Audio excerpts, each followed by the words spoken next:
systems are offline. eRadio Live, powered by TCS Wi-Fi.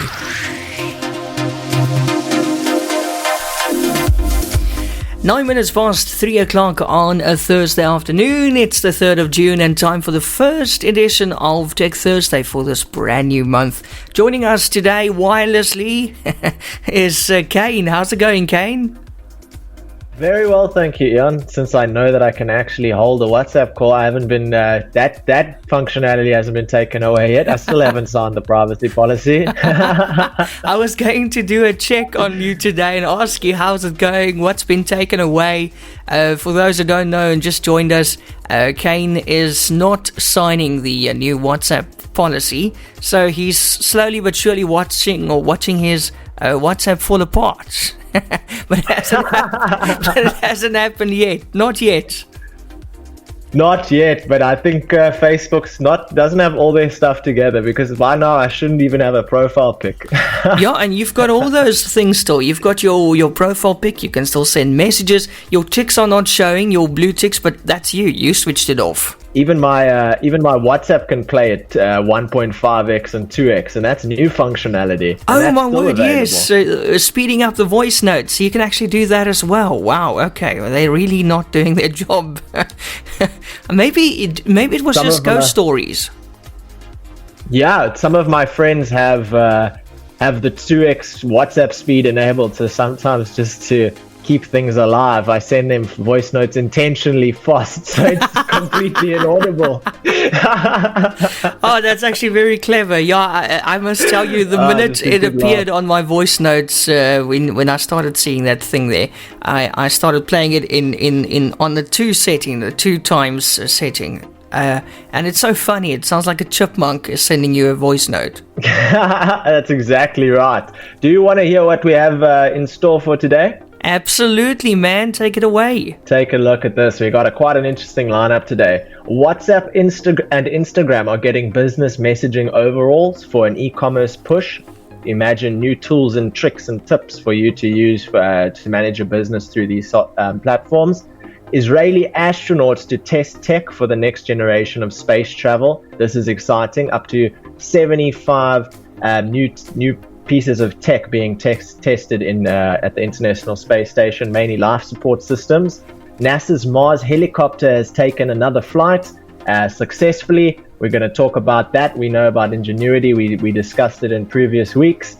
The App Store developers log a $650 billion revenue in commerce in 2020. They just reported that.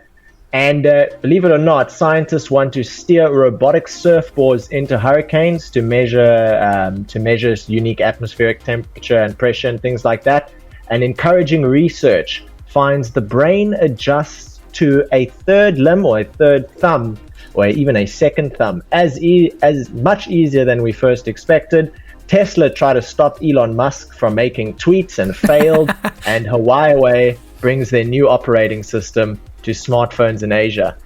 Yo, Kaine, that's quite a lineup there today. It sounds very, very interesting.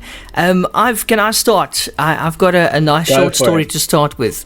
I see Winamp is, Winamp the player. Everybody had Winamp on their computers, like Windows 95. It was kind of like the startup default player for many computers in the 90s. And Winamp is now, they actually discontinued Winamp completely. I mean, you could still download the old versions, but they said, a couple of years ago, hey, we're not making any more Winamps. And now, all of a sudden, in 2021, they're saying, what's next? Be the first to know. You can sign up for a program, and you can also get the beta version of it, because they're working on a brand new release, working on a brand new player that's kind of suitable for the times we're living in for 2021. So they call it a complete listening experience. So they're probably going to build a lot of stuff into it. Winamp making a comeback, eh? Wow, that's a flashback from the past, right? I mean, I wonder what they did. Did they walk into a boardroom and say, guys, what we should do is dust off Winamp and bring that back to combat VLC? Yeah, well, you get so many free players online anyway. But it's interesting. I wonder what made them decide that and what the new one's going to look like. I mean, I've got Winamp, not at the moment. On my computer. I actually had it. I actually uninstalled it. I don't use it anymore. But still, people right now are still using Winamp. It's kind of like a habit, What my 2 cents is, perhaps they regretted closing that door in the past. I mean, realistically, looking back now, you look at VLC, you look at Windows Media Player, you look at all these format media players. And if you were someone in the 90s who was developing a media player, and now you're looking back and you're in 2020 and you're saying, wow, media players could be in 2120, we should really pick that back up. Yeah, you're right, Kaine. I think that's probably what happened. But anyway, it's a legendary player, and I'm looking forward to see the new update. Maybe I should sign up for the beta testing program. You can sign up on the website.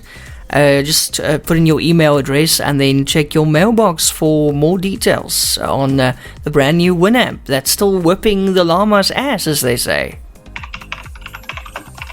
Oh, can you hear that? Could you repeat that, Eon?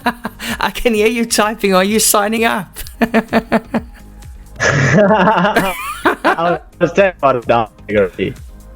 Are you signing up for the Winamp program? I gotta see it for my own eyes, Yeah, Exactly. I need. This is what it's cut out to be.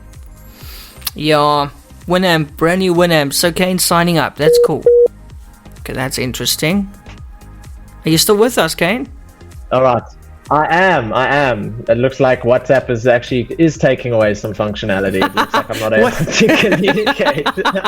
Oh gosh. Okay. Well, let's get going. What's your first story? All right. So let's take a look at WhatsApp, Instagram launching new business tools for developers all around the world. So this is actually very interesting. So I don't know if you know this, but Facebook said 90% of Instagram users follow at least one business. How crazy is that? That's interesting. That is insane.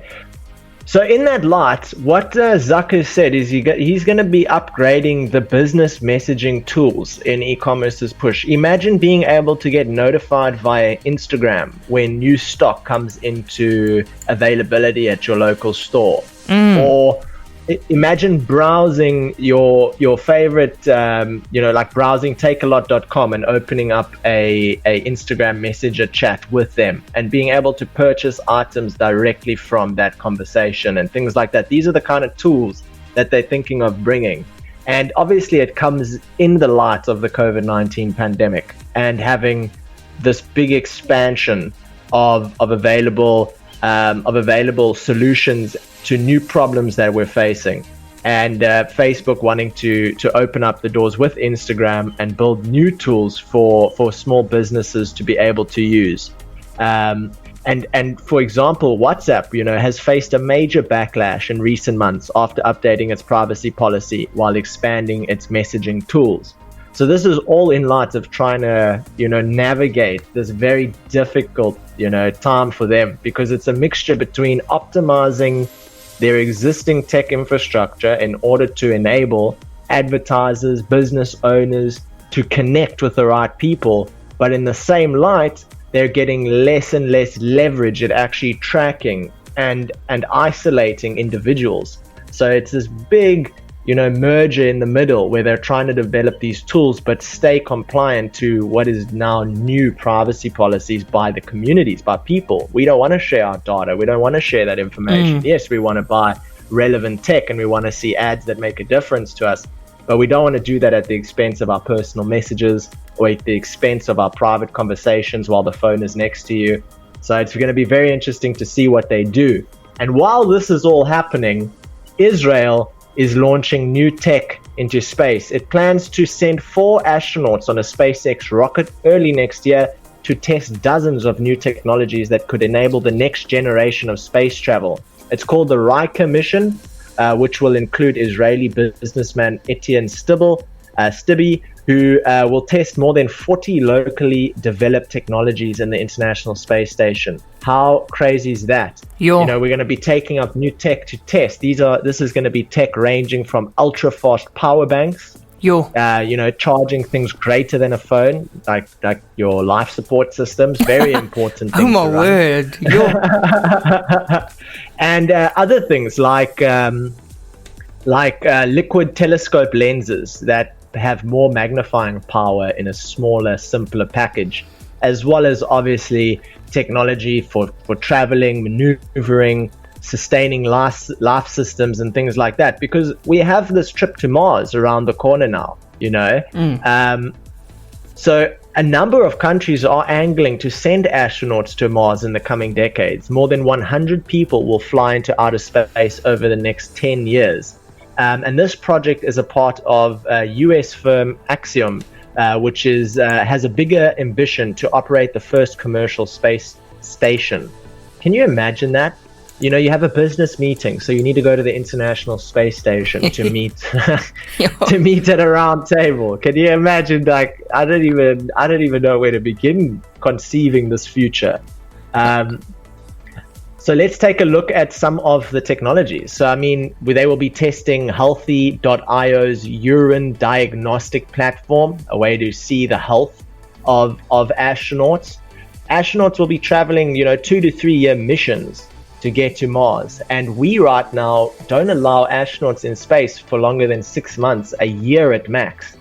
So you're talking doubling the exposure to spatial elements, and at the same time, you know, trying to deal with actually the logistics behind it. You got to keep everybody alive and be able to get there. And sometimes the two don't necessarily meet in the middle to form a perfect project. So space offers an extreme test to our technology and an opportunity to serve humanity's bravest men and women. That's what Healthy.io's CEO had to say about it. And StoreDot, which is backed by investors such as Samsung Electronics, is sending 10 fast-charging car batteries on the mission to replicate the process for charging and depleting them at zero gravity, just for understanding purposes, to try and understand chemical reactions that happen inside of the batteries and things like that. I mean, very interesting. And there's only one way to learn about these technologies, is to test them, you know. There's no real world environment which 100% replicates the physics of space. We have vacuum chambers and things like that, but nothing quite to really, you know, draw the technology out and test its limitations. You know, speaking of technology, the next thing we're speaking about is NASA's helicopter, which just took flight. And that's another example of how engineering has to be adjusted in order to facilitate these explorative projects. For example, the atmosphere is about 100 times less dense on Mars than it is on Earth. So a helicopter to sustain flight on Mars requires 100 times more energy efficiency. So remember when we spoke about the Mars helicopter landing there? It was it's called Ingenuity. And what happened on the 6th of April is they tried to get it to launch, but it didn't really work.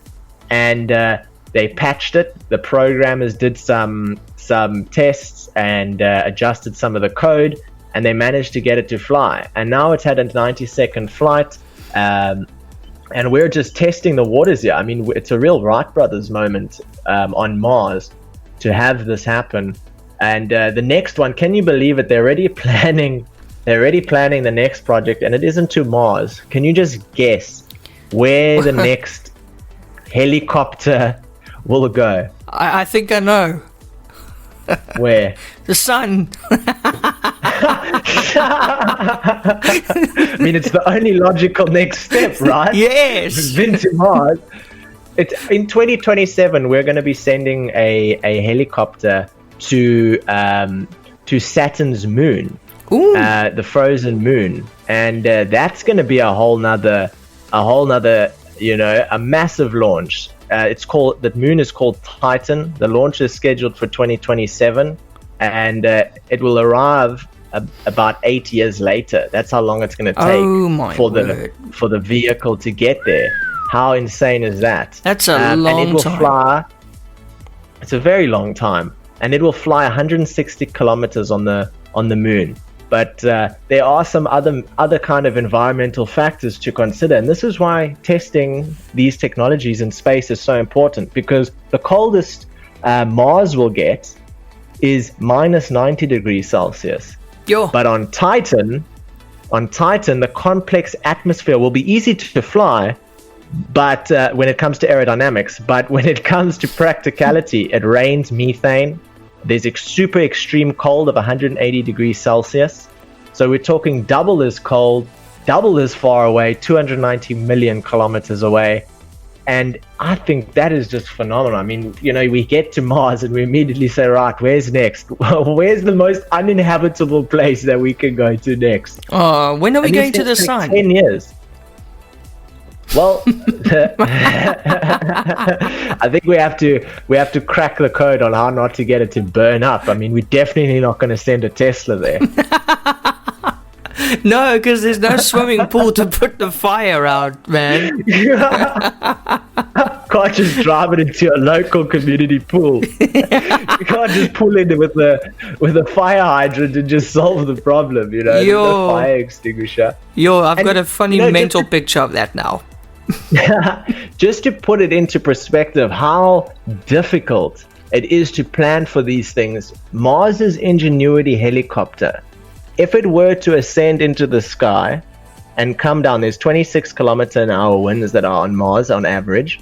If it goes into the sky and it comes down and falls over, there's no way to put it back up. That's it, done. That's the end of the mission. Cool. I mean, what an arbitrary thing. Usually if you go fly your drone helicopter outside, it lands in a tree. As long as nothing's broken, you just pick it up or fetch it and use it again.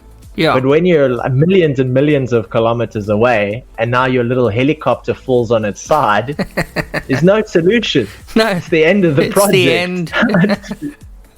It's crazy, right? That's insane. What's next? What do you have for us, Eon? Now, before we go to a music break, just a quick one. I see, are you ready for Windows 11, Kaine?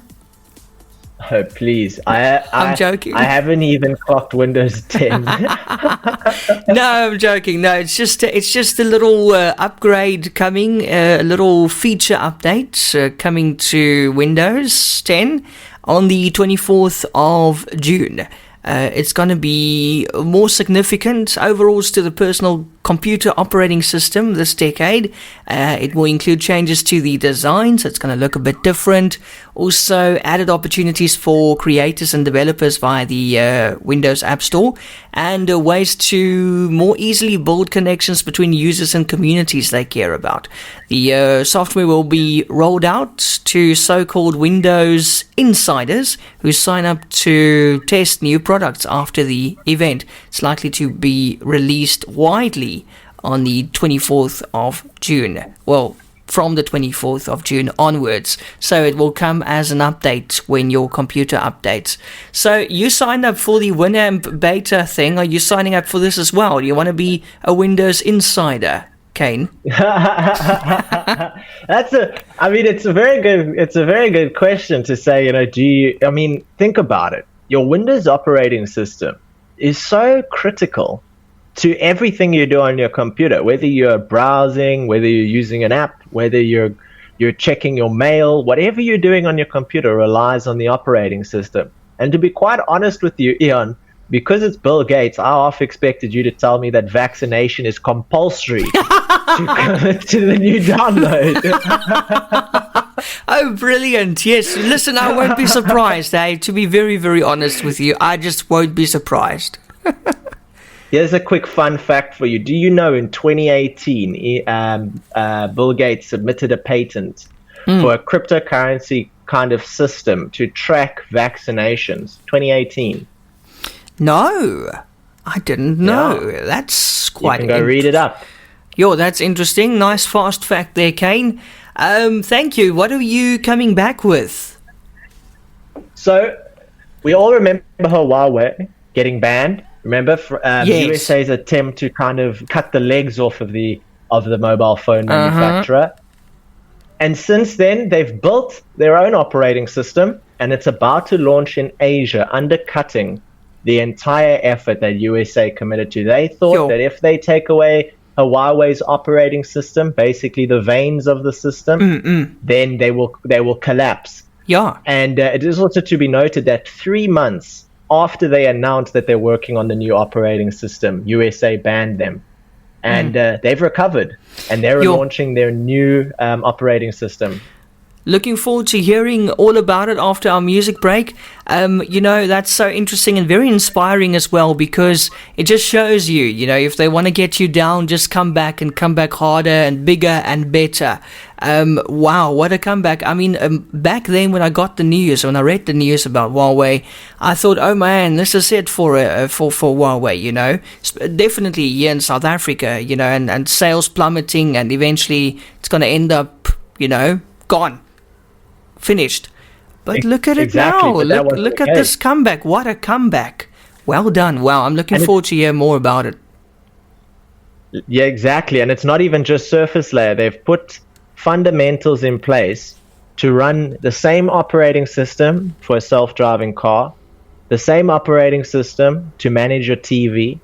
This isn't just an operating system for a mobile phone. This is an operating system for your entire life. And that's what we're going to get into. How crazy. Get the eRadio SA app right now for free on the Google Play Store. Entertainment radio on the go.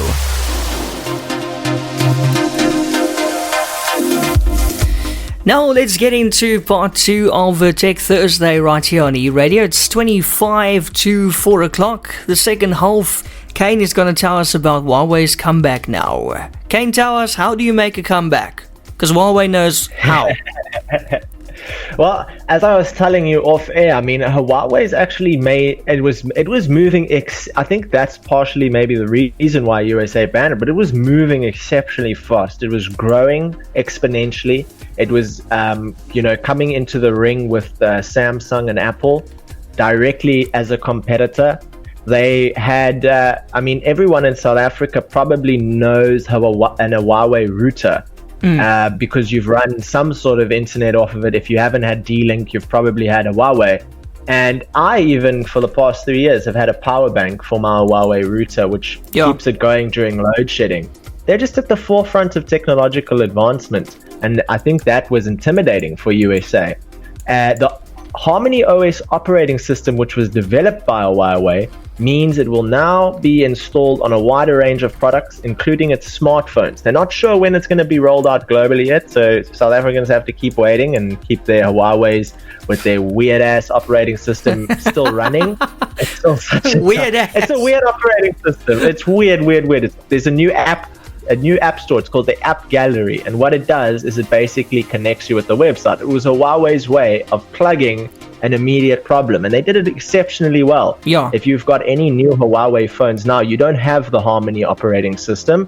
You have a version of Android that's kind of plugged by Huawei, and it works. People can use WhatsApp, people can use Airbnb, and these are all apps that Huawei users shouldn't be able to download. Can you imagine that? Can you imagine not being able to download WhatsApp, not being able to download Airbnb, especially if you're someone who has their own Airbnb, or you're someone who travels frequently? I mean, that's devastating. No, then you just throw the phone away. Exactly. You would think, it's time to just sell this phone and get another one. But they managed to plug the issue. But the trade ban that was imposed by the US last year effectively prevented Huawei devices from working fully with Google Android's platform because it blocked access to essential apps like Gmail. There's another one, Gmail. Imagine not being able to use Gmail. No. I mean, these are part and parcel of life. And Harmony OS has so far only been available in some smart TVs. However, Huawei said it did not consider Harmony to be a replacement for Android, which accounted for 85.4% of smartphones. Apple's iOS had the remaining 14.6%, and other operating systems such as Samsung Tizen and Amazon's Fire have failed to disrupt the handset market. Samsung tried to release their own operating system, but we all know Android well, and it's all about the consumer. So for Harmony OS to really work, they have to kind of not try. They can't be too aggressive and say this is going to replace Android, because that will impose further bans. So they have to try and work their way in. And their goal is to build an operating system which can function on multiple devices, whether it's a smartwatch, whether it's a smart TV, whether it's even your own car. This operating system has been developed, it's been manufactured to support, the future proofing of its technology. And I think that's why we really need to pay attention to it, because they're not thinking, here's something that we've had for the past 20 years, and here's all the things that we offered in the past 20 years, and this is how all the apps that rely on this that we've manufactured, they are how they need to run on it. And they're now taking a step forward, and they're saying, well, what's going to happen in 5 years, in 10 years, 15 years from now? Yeah. What is the consumer's day-to-day going to look like? So Harmony OS is designed to provide the glue between a growing array of connected devices that Huawei is targeting. Huawei will be hoping that it can follow Apple's lead by having a single software platform that extends in all directions, providing a seamless experience to customers that buy into the ecosystem of products. Eon, do you have a Huawei? No. I don't. Have you ever had one? You know what? I was due for an upgrade on MTN during that time when the Huawei news broke about Huawei not being able to support all these apps and all that kind of stuff. So obviously, naturally, it scared me off. So I went for another Samsung, but I was very, very close. If it weren't for that story, I probably would have a Huawei right now. Yeah. Yeah, it's going to be an interesting, battle. And Huawei, as we mentioned in previous weekly tech updates, they're launching even some operations here in South Africa. And they're not small projects either, and they're going to provide jobs and all sorts of things. So, I mean, if they're in South Africa, they're all over the world, and they're making big moves. And it's China's flagship tech innovation, basically. So there's a lot of power behind it. And speaking of people with a lot of power behind them, Tesla has allegedly repeatedly failed to pre-approve Elon Musk's tweets, despite the rules of a court order. This man is causing problems, not only for crypto, but for his own company. I mean, they've faced some serious hardships over the last year. I mean, you've seen it all. We saw it all. We saw Kelly Slater come out of the woodworks and even give Elon Musk a peace of mind. And in 2018, the US Securities and Exchange Commission accused Mr. Musk of misleading investors after he made claims about taking Tesla private. An agreement was made requiring Tesla's lawyers to pre-approve certain tweets, but documents obtained by the Wall Street Journal suggest the regulator believes Mr. Musk and Tesla have broken the terms of that deal. The SEC wrote to Tesla alleging that Elon Musk's Twitter account had violated the deal twice. Yo. This man is just operating on his own here. One tweet made claims about Tesla's stock price being too high, while the other made claims regarding the company's solar roof production. One of the terms of the settlement was that Tesla's lawyers must pre-approve the tweets that relate to things such as production numbers, new products, and the company's finances. And one of Elon Musk's tweets wiped 14 billion off of Tesla's value. Yo. Can you imagine that? That's a big number. Yeah. That's like 5 of the most richest people in South Africa. Just one tweet. Just wiped out. Yo. When Elon Musk was reprimanded by the SEC in 2018 and forced to submit sensitive tweets to Tesla's lawyers in future, the man who had tweeted, "I am considering taking Tesla private at $420 funding secured, without having that funding tied down, seemed unlikely to change his spots." This man has been in a lot of trouble with Twitter, especially with crypto. And I don't know if you remember John McAfee, Eon. Well, is that not the guy who invented that antivirus software? McAfee Security, absolutely. Yay! He, during 2017, 16, 2018, around that time frame, he was very popular. He was right at the forefront of crypto. He had this thing called Coin of the Week, where he would basically promote a cryptocurrency that week and then make a massive profit off of it. And the SEC came down and really went for him, and he disappeared to South America, and we haven't really heard much from him since. And you don't know what could happen with Elon Musk. He's busy with all of this shenanigans, and he's clearly irritating his shareholders, irritating the SEC, but he's also one of the world's richest men. So how do you stop it? You can't. And that's what they're trying to do. And I mean, it really goes to show what damage you can do with influence. That's all it is. It's influence. Yeah. It's not like he spends $1 every time to make people sell stocks. It's just his influence. People care about what he says. People care about what he does. And based on what he says and what he does, people react. And that could be negative for Tesla. It could be positive for Tesla. It could be positive for Bitcoin. He's promoted random projects before, not necessarily in crypto, but just projects out of the blue. I mean, he's currently supporting Dogecoin. He calls it a stimulus for Americans. And that is if you had to line all the coins up from the most usable to the least usable, and then below that you had all the just random coins, Dogecoin would fit into that category. And he promotes it and he loves it. It's very interesting to see what's going to happen over the future. Imagine you were in his shoes. You got to think about every tweet. You got to think about every single post. And this is the guy that just said, I don't want to think about that. Yeah, it's not living by those rules, eh? And there's nothing next you can question. do. There's nothing you can do about it. But my next question for you, Eon, what do you think would happen if I just gave you an extra finger? If you just happened to have a sixth finger, do you think you'd be able to use it? Do you think you'd be able to pick up a glass? Or do you think it would take weeks or months or years of training to actually get that limb operational? Yeah, I think it will probably take a long time. Otherwise, I'll just be a really fast typer, I suppose. Right, so listen to this. This is crazy.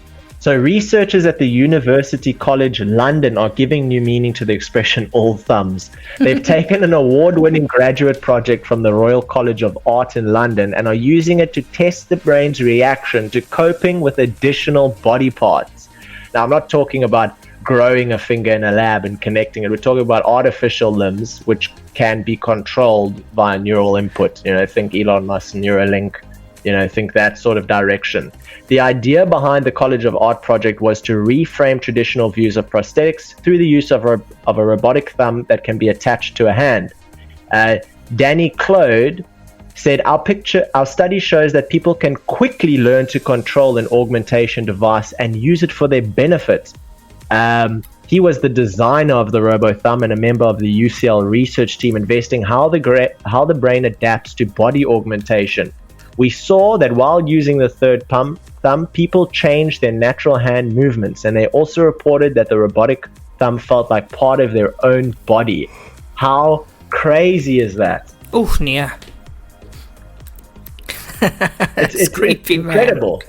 Yeah, but it's freaky. I can remember when I was a kid just trying to make two of my fingers go left and two of my fingers go right. Yeah. I mean, that took me about a year to figure out, and now we're talking an additional thumb. I don't know how I'd cope with it or what I would use it for. But I think it's incredibly impressive. And the question is, how did they actually manage to, what did they do about it? How did they get it working? And the first instance of their creation was a finger controlled by a toe. So you would move your toe and control your finger on your hand. And people were clocking that. They were actually getting really good at using it. There's videos of, that trick you do when you knock a bottle off of the cap off of a bottle and it spins off. People are doing that on Twitter. There's all sorts of interesting things about it. But I never thought for 1 second if you could just attach an artificial limb or something like that, how your brain would be actually be able to operate it is something out of a sci-fi novel. Yeah, I was going to say it's very sci-fi. Yeah, think Spider-Man 2. If anyone's ever watched Spider-Man 2, you've got Dr. Octavius with these 4, limbs that come out from his back that he uses to walk around. And you think, how do you control that? Apparently, it's not so hard. Just connect it and your brain does the work for you. Yeah, that's insane. That's really his next level. That's next level. that's something to think about. But did you know, speaking of tech innovation and things like that, did you know that in 2020, the iOS App Store helped developers log 650 billion in commerce in 2020? No. How crazy is that? Yo, that's a massive amount. 650 billion spent on an app store in 2020.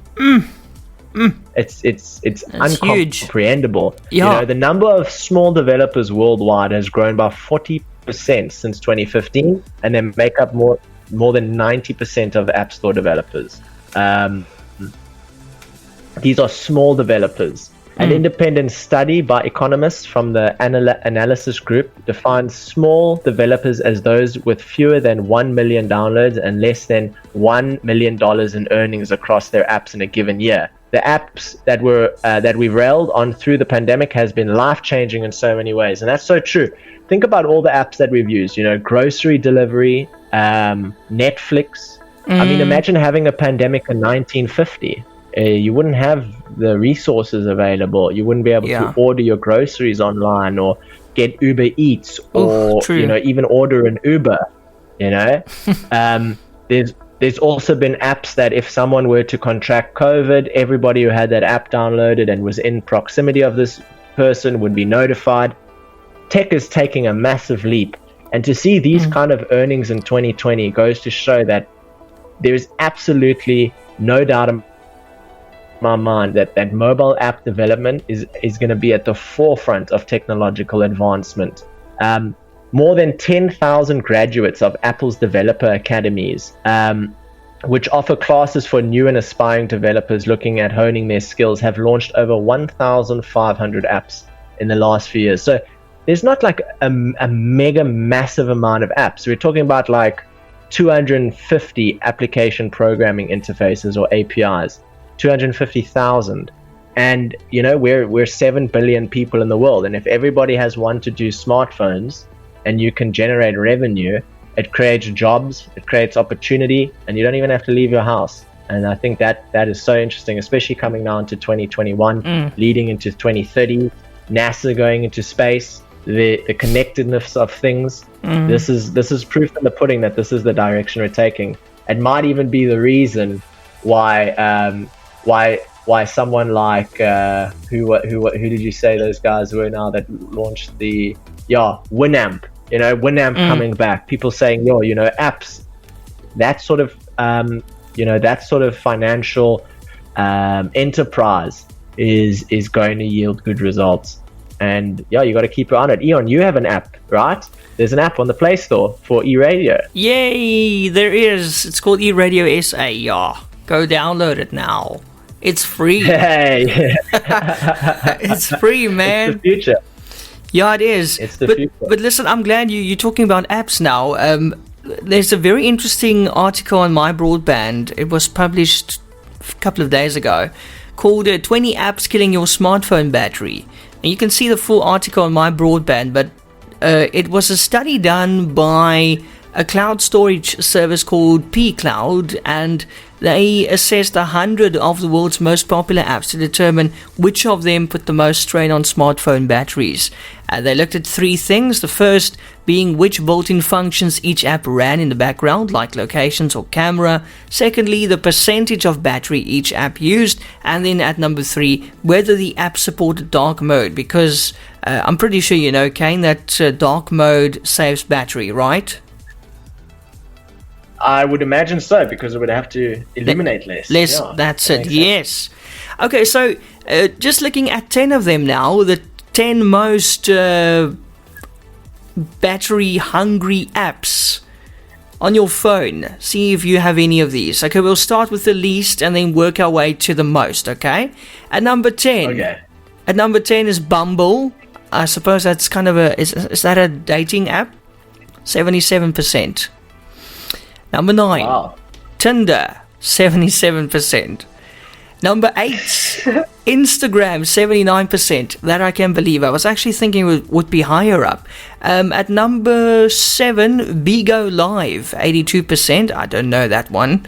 Number 6, Airbnb, 82%. Number 5, Facebook, 82%. Yeah, totally believable. Number 4, I didn't expect this one. Number 4 is Skype, using 87% of your battery percentage.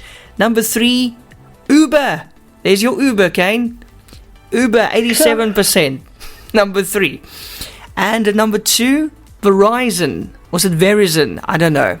92% of your battery percentage. Do you want to guess what the biggest battery guzzler is at number 1, using 92% of your battery? Ooh, what could it be? Objectively, I would say TikTok. Yeah, that's a good one, but no, TikTok didn't even make the list. I'm not even seeing TikTok here on the top 20 list. No. WhatsApp is here at number 12. Of how Huawei is. I was wondering, it could be WhatsApp in the top 10, but WhatsApp didn't even make it. So WhatsApp's number 12, YouTube number 14. But anyway, and Telegram, by the way, is number 16, using number 17, using 77% of your battery. And LinkedIn is way down at number 20, LinkedIn, 72%. But anyway, number 1 is using 92% of your battery percentage. It's Fitbit. What? Fitbit? Really? Yes. I don't know why. I don't know. Maybe it's just because it's always running in the background. I don't know. Tracking your locations. Lots of background things running in the background, I suppose. But anyway. Trying to figure out how many breaths you're taking every 35 seconds. Counting your red blood cells one by one. Yeah, so it kind of makes sense, I suppose, eh? But anyway, the full article is on My Broadband, 20 apps killing your smartphone battery. So you might want to check that one out. Out of all the apps on your phone, Eon, what would you say uses the most battery on your phone? Definitely WhatsApp. Definitely WhatsApp, in my opinion. Really, eh? Yeah, and you? Yo, I would say it's gotta be it's between TikTok and Google Sheets, Docs, and all of that. I don't think Google Sheets. I don't think Google Sheets would use a lot. TikTok definitely, but it didn't even make this list. I can't understand that. That's quite weird. But anyway, because it's Chinese, they're building batteries. It's very light. Yeah. Problems. Yes, and then lastly, did you see there's a new Nokia 2720 flip phone available? It's a very basic phone, like if you want to go out and buy a little cheapie, but it is a 4G enabled flip phone. It's got a keyboard, but like a traditional keyboard, like the old phones where you have to really type if you want to type, like press the number a couple of times to get a letter. And then also the phone comes with 512 megabytes of RAM and 4 gigs of internal storage. It runs Linux-based KaiOS, I think, and it also supports apps like WhatsApp, Facebook, YouTube, and Google Maps. So you'll still be able to have that on your phone. But you know what's most impressive, apart from the price for this phone, which is 1,549 Rand on prepaid, what's most impressive is how long its battery lasts. Do you want to guess? How long? How long is it? It's unreal. I would say 5 days. It's unreal. I'm telling you. It's like those days when Nokia just started, like with the 3310. But anyway, it can last up to 28 days. What? On earth? I can't believe it. I don't know how they do that.